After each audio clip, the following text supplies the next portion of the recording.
Oke. This meeting is being recorded. Ya, bismillahirrahmanirrahim. Assalamualaikum warahmatullahi wabarakatuh. Kelompok kami akan menjelaskan tentang distribute web-based system. Anggota kelompok kami adalah ada Financia Julia Malauli, ada saya Muhammad Rizky Zidan, dan Muhammad Aldiansah. Di next. Berikut adalah pokok pembahasannya. Yang pertama ada konsep web-based system, yang kedua ada traditional web-based system, yang ketiga ada web service, yang keempat web service composition, yang kelima ada clients. Di next.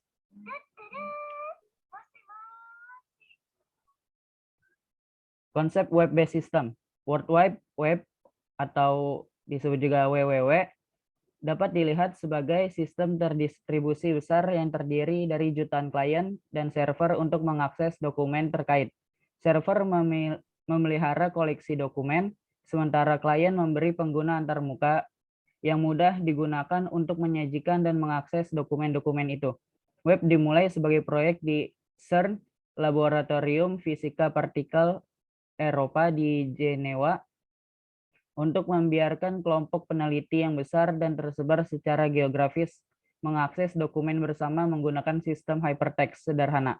Dokumen dapat berupa apa saja yang dapat ditampilkan di terminal komputer pengguna, seperti catatan pribadi, laporan, angka, cetak biru, gambar, dan sebagainya. Di next.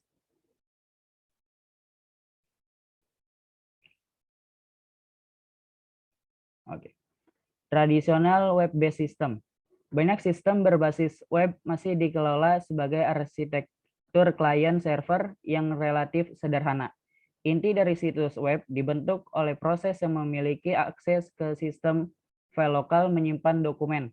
Cara paling sederhana untuk merujuk ke dokumen adalah melalui referensi yang disebut Uniform Resource Locator atau URL. Ini menentukan di mana dokumen berada.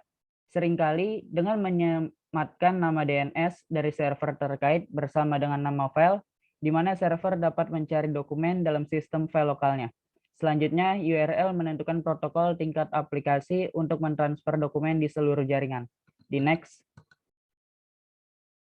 Berikut gambar overall organization a traditional website. Yang pertama ada dokumen request HTTP, yaitu dari browser. Dia akan mengarah ke web server yang ada di server mesin. Yang kedua, server fetch document from local file dari server mesin, yaitu web server, memberi respons ke browser, yaitu client mesin. Di next. Bahasa markup lain yang semakin penting adalah Extensible Markup Language atau XML, yang seperti namanya memberikan lebih banyak fleksibilitas dalam mendefinisikan seperti apa dokumen itu seharusnya.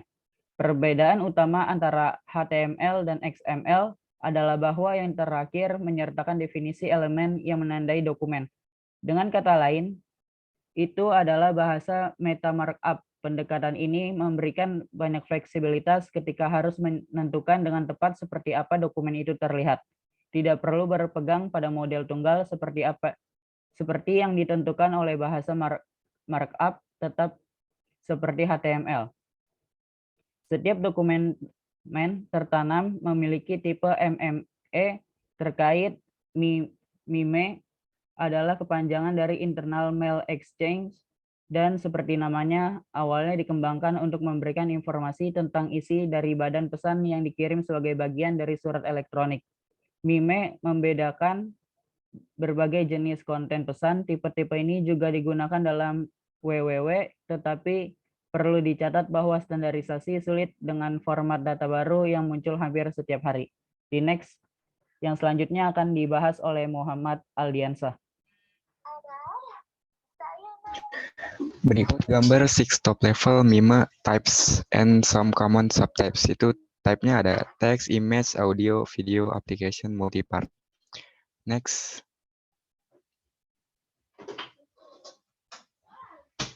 Salah satu perangkat tambahan pertama untuk arsitektur dasar adalah dukungan untuk interaksi pengguna yang sederhana melalui Common Gateway Interface atau hanya CGI. CGI mendefinisikan cara standar di mana server web dapat menjalankan program yang mengambil data pengguna sebagai input. Biasanya data pengguna berasal dari formulir HTML. Itu menentukan program yang akan dieksekusi di sisi server bersama dengan nilai-nilai parameter yang diisi oleh pengguna. Setelah formulir telah selesai, nama program dan nilai parameter yang dikumpulkan dikirim ke server, seperti yang ditunjukkan pada gambar berikut. Next. Berikut gambar the principle of using server-side CGI programs. Next, Yam.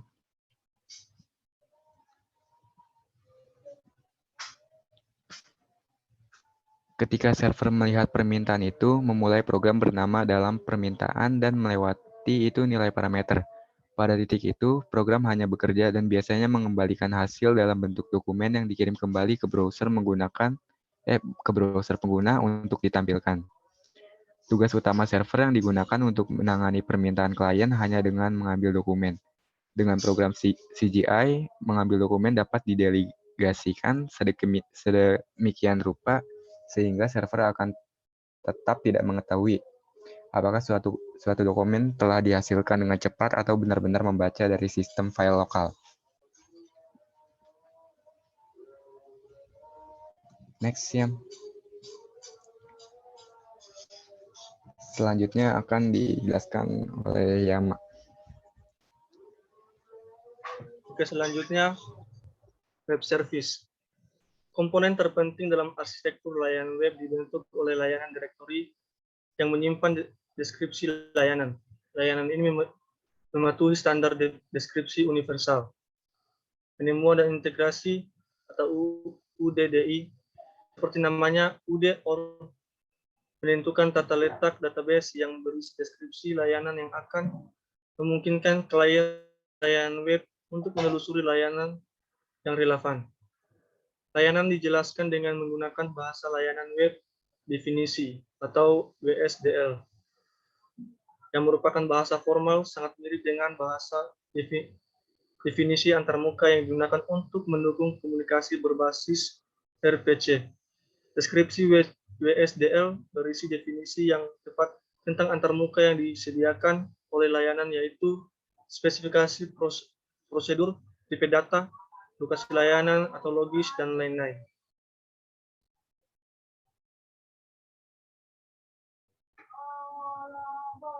Berikut gambar the principle of a web service. Selanjutnya web service composition. Dalam jauh ini, layanan web diterapkan dalam bentuk permohonan tunggal. Dalam praktiknya, struktur permohonan yang jauh lebih kompleks perlu dilakukan sebelum suatu layanan dapat dianggap selesai. Misalnya, ambil toko buku elektronik, pemesan buku harus memilih buku, membayar, dan memastikan pengirimannya. Dari perspektif layanan yang sebenarnya harus dimodelkan sebagai transaksi yang terdiri dari beberapa langkah yang perlu dilakukan dalam urutan tertentu. Dengan kata lain, berhadapan dengan layanan kompleks yang dibangun dari sejumlah layanan dasar.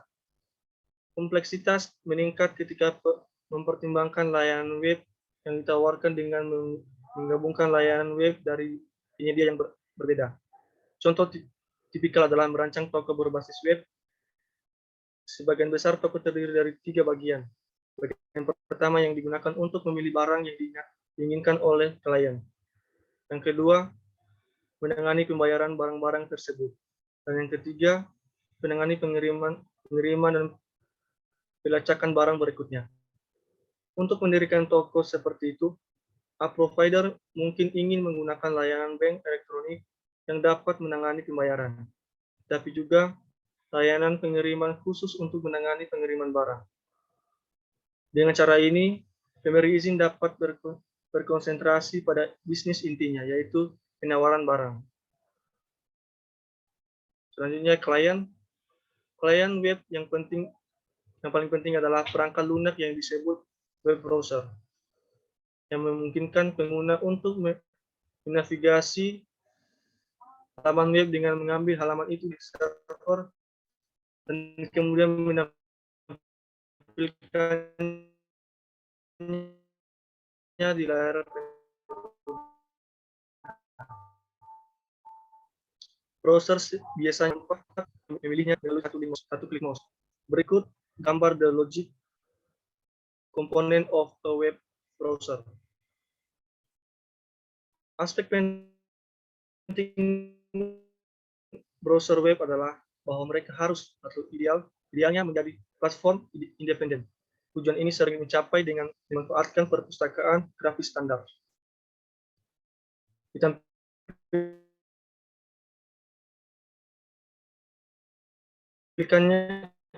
Ditampilkan sebagai tampilan dari browser dibentuk oleh mesin browser dan mesin rendering.